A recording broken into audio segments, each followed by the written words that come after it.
आज आपण लाल माठाची भाजी करणार आहोत. इथे मी लाल माठ स्वच्छ धुवून बारीक चिरून घेतला आहे. लाल माठ एक पौष्टिक पालेभाजी आहे. यात लोह आणि विटॅमिन्स भरपूर प्रमाणात असतात, ज्यामुळे ती आरोग्यासाठी खूप फायदेशीर आहे. इथे मी 4 कांदे कापून घेतले आहेत. इथे गॅसवर कढईमध्ये तेल तापत ठेवून त्यामध्ये कांदा लालसर होईपर्यंत परतून घ्यायचा आहे.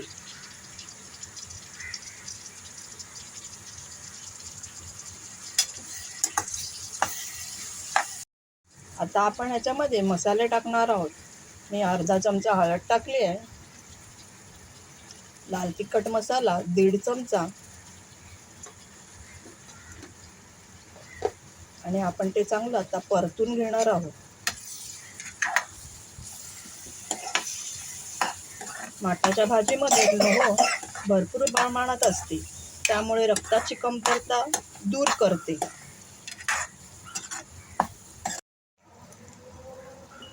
आता आपण याच्यामध्ये मीठ टाकणार आहोत, चवीपुरतं मीठ,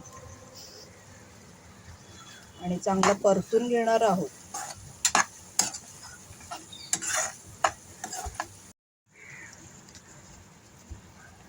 आता आपण त्याच्यामध्ये भाजी टाकणार आहोत.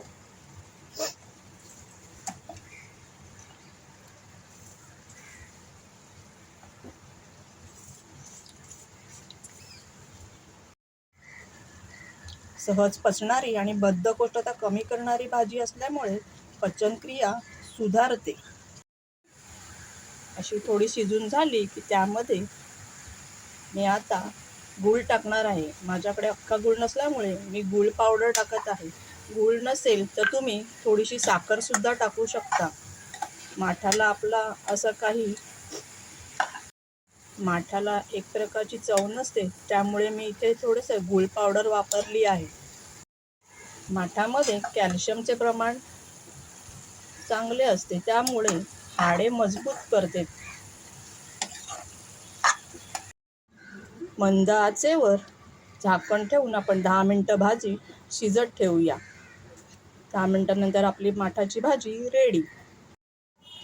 अशा प्रकारे आपली लाल माठाची भाजी रेडी आहे. त्याच्यावर गार्निशिंगसाठी मी आता थोडं खोबरं टाकणार आहे.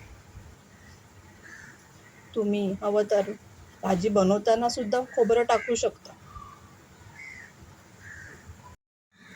आवडली असल्यास लाईक, शेअर, सबस्क्राईब करा.